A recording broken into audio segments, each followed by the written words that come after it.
What's up guys, TheDevildogGamer here. Today we're showing off a new game called Nuclear War Simulator. Now this isn't really a game.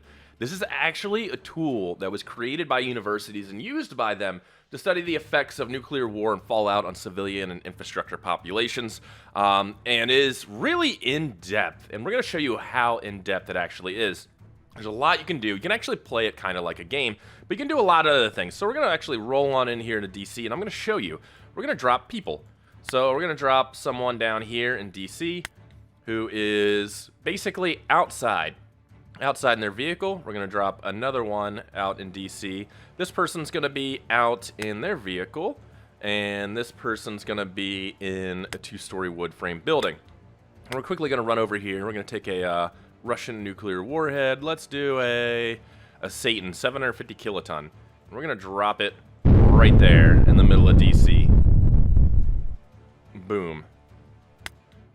Now we can study the immediate effects of that nuclear weapon. We can see the physical damage that it takes. Drop it on in here. We can see this person. This person has pretty much no radiation, but they've taken moderate injuries from glass and debris. Third-degree burns, of course, from the flash. This person right here is taking a little dose of radiation, not too bad. 31. 400 is fatal. And third-degree burns and such. This person's taken pretty much no radiation at all. Moderate damage. So we're going to go ahead and expand this a bit more. As you can see, now the fallout comes, and people are starting to take pretty massive doses of radiation. Everyone's pretty much gotten severe, serious radiation sickness, hemorrhage, and death in likely 2 to 4 weeks. This person has pretty much killed in a fire. This person is third-degree burns, mild radiation sickness. Now we're actually going to let it play a little longer and show you a little more of the effects that this actually has. So it's been about a day. We're going to go ahead and pause it, calculate casualties. As you can see, everything's pretty much on fire. 658,000 people were killed. Global cooling hasn't increased. Soot has increased a little bit. That covers the soot and stuff from the fire of the atmospheres. You can see not many airports, infrastructures were destroyed. Not much infrastructure was destroyed at all. But we can actually go here, and we can see where the fallout would spread based off of, predictable weather patterns. There's a lot you can do with this. We're going to go ahead and load a scenario. Like, let's see. Let's do... There is Rise Ops.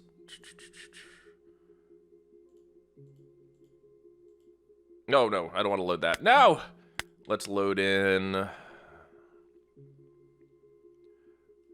This is the effects of what happens if you shelter in place after a nuclear weapon, or if you evacuate after a nuclear weapon's been deployed, showing you exactly what would happen if you didn't shelter in place. So, of course, nukes went off. We're going to pause the simulation there. There are 2 people here. We got one who is sheltering in a basement of a concrete building, a multi-story concrete, and another one who is outside on foot. So we're going to roll this so you can see exactly what would happen if you didn't shelter in place during a nuclear detonation. So he decided he wanted to keep going, got 3,500 Röntgen, extreme radiation sickness, cardiovascular and nervous system failure, certain death within 2 days, already incapacitated. And the reason for that is, well, fallout travels. Uses the wind, it travels. See? This person's perfectly safe. Got the outside rate of Röntgen per hour is 214. They're only receiving 2.14, making it a total they've only gotten 39. There's a lot of tools in this to kind of study nuclear war, nuclear weapon detonations, and what their effects actually are. Of course, you can actually play it like a game if you want to. So we're going to do mutually assured destruction.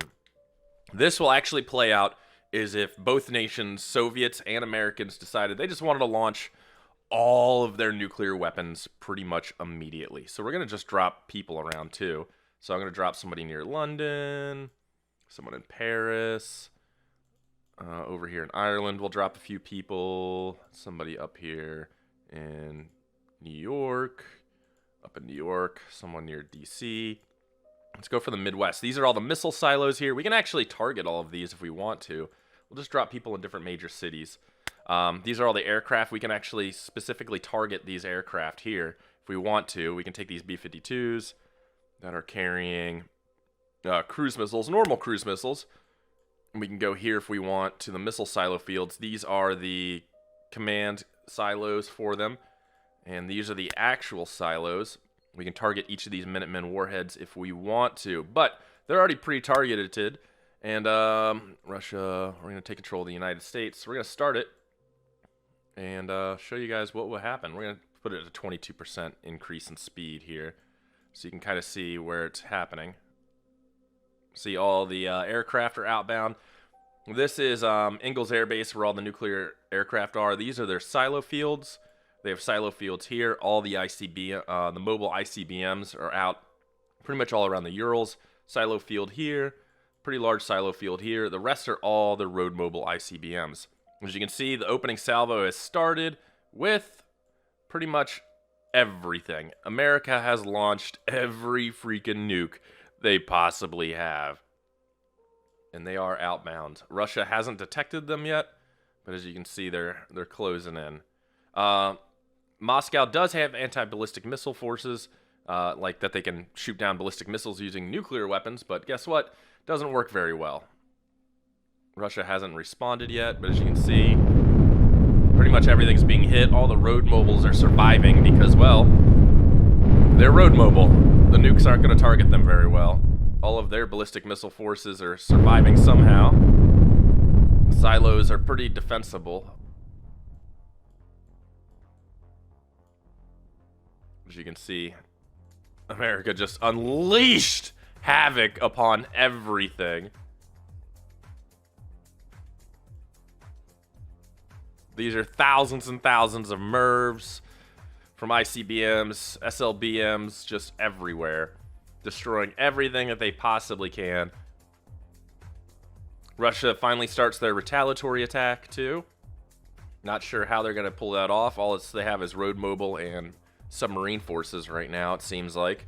And their airborne forces. Once an aircraft is launched with a nuclear weapon, it's going to continue on and carry out its order. Its base has been destroyed. So all the Topals and everything that are outbound are launching all of their nukes. Their submarines should be engaging at this point, but I don't see their submarines anywhere. But these are all the nukes going towards America now. Going over the poles. Yep, these are a few of the subs that have launched. Actually, yeah, the subs in the Arctic. Subs here in the Pacific have launched too. All of these nukes are now outbound. All of our aircraft are now outbound also to go and take this one out. Speed it up just a little bit more. It also has some very realistic scenarios at the same time.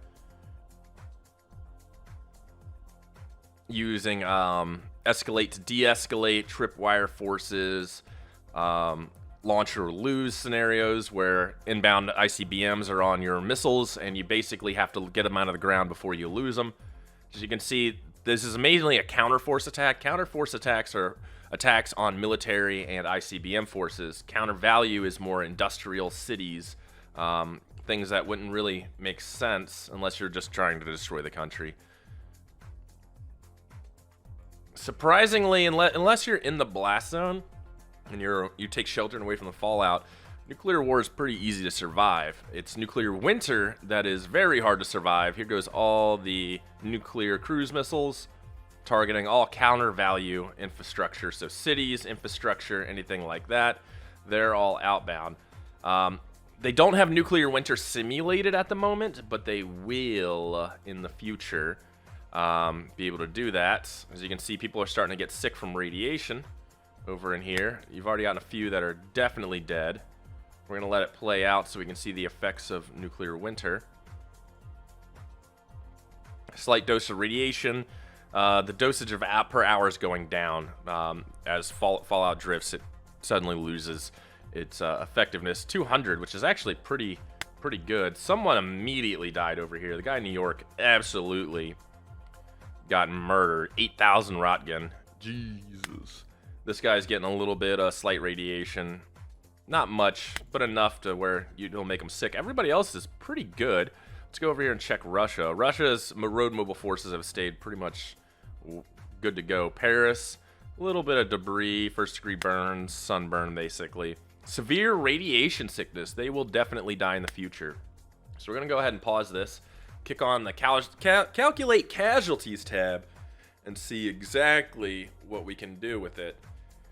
This is also editable. You can make your own scenarios and control them, test out different things. There's mods people have made that put weapon systems that were theorized, like America's road mobile ICBM launcher that was scrapped after the fall of the Soviet Union. There's tons of different scenarios you can pull with this. It's really scary, realistic. It goes way above and beyond most games that have touched this. Haven't really actually done much with global cooling of the world 1.7. See, this is where you're going to be able to calculate nuclear winter model. It's a representation, not implemented at the moment, will probably be in the future, of what the world would be like in 10 years. You can go down from countries, world, all the soot. Was it terajoules or something like that? Fatalities by country. Belgium got 9,000, Bosnia 69. 67 million people in the world died from this already.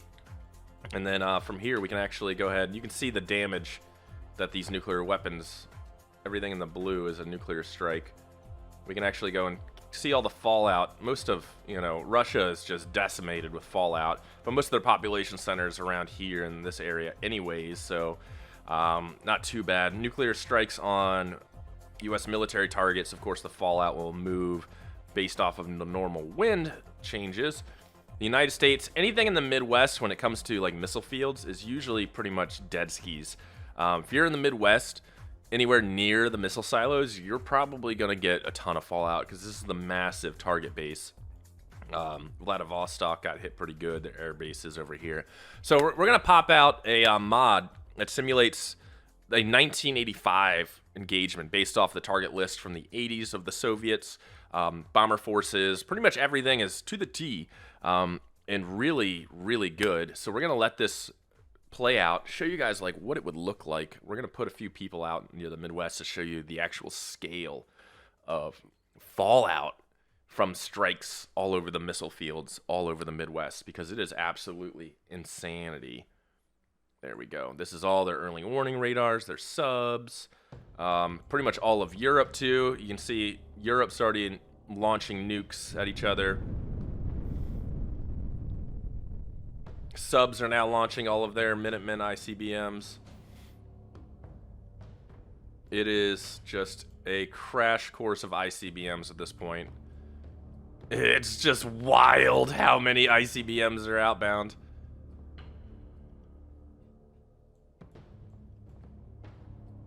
All the missile fields are getting hit. Multiple cities. This is on now. All the missile fields are outbound with their missiles. And here comes the rest of Russia's ICBMs.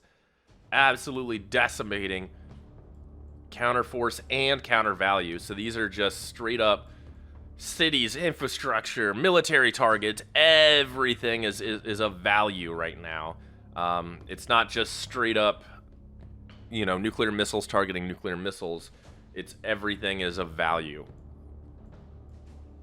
All the bombers, their nuclear cruise missiles are outbound all over Europe, destroying military targets, infrastructure, leadership areas. And I think that might have been the last of it. I think it's just aircraft at this point. Yeah, but all the bomber force is going over. Oh, never mind. That is still a ton of ICBMs that they're launching. They still have more. I don't know how. All the nuclear cruise missiles have been launched.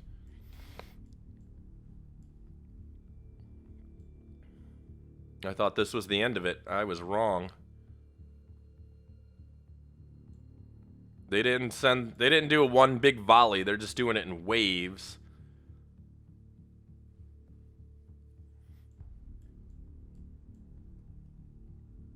Pretty much all of Europe got decimated. Just absolutely decimated. Great Britain's basically gone at this point. All the bombers are making on their way over the Arctic. releasing weapons over Canada into the United States.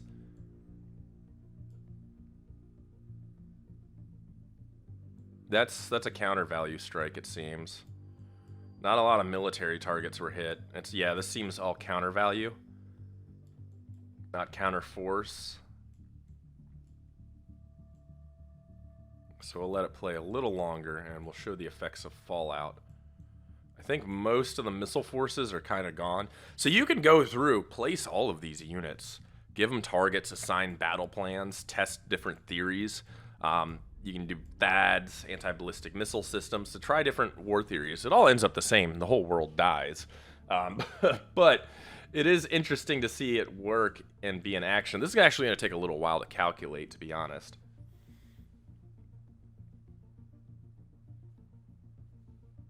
This is going to take a little while to calculate, because I think at least 400 to 700 million people died in the initial day or two of this.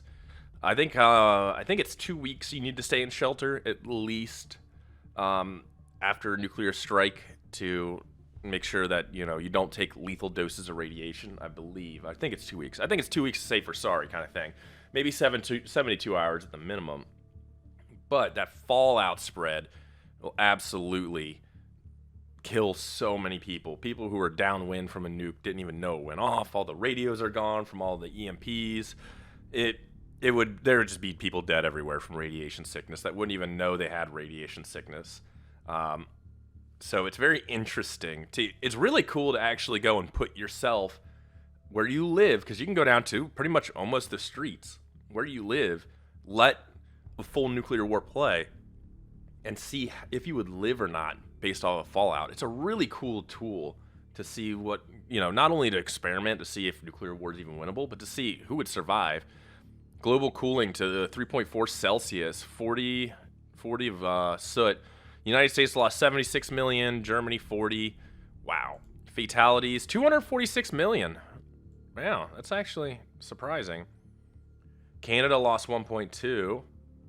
Germany lost 40 million, of course. This is Cold War. Italy 10. Let's see what Russia lost. I mean, of course, Africa's is like completely unaffected by this. 15 million in Russia. Wowzers. Let's go ahead and see the fallout. Oh my god, dude. If you lived in anywhere in Europe, you're dead. Dude. Wow. England's pretty much gone. Russia has tons of drift here.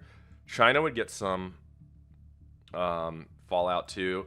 Japan, not so much. Whoa. Like I said, if you live in the Midwest, you're definitely done skis. Florida, not many targets in Florida, but these are all destruction areas. These are all areas that have been hit. Destruction, as you can see, the fires raging through cities. It's just a really cool tool, man. There's also a really cool scenario in this that it's pretty scary accurate of what a use of a nuclear weapon in Ukraine would result in. And we're going to do a video on that also. But this game, I wouldn't really call it a game. It's more of a tool. Is really just awesome how it is in depth. I'm definitely going to keep up with this, try out scenarios and stuff, put them on the channel, and once they get nuclear winter in, just really see casualty projections on this. They even have a Skynet scenario where Skynet takes over, turns all the nuclear weapons on civilian populations. It's absolutely wild. So if you guys want to see more of this, let me know down in the comments below. Talk to you guys later. Peace.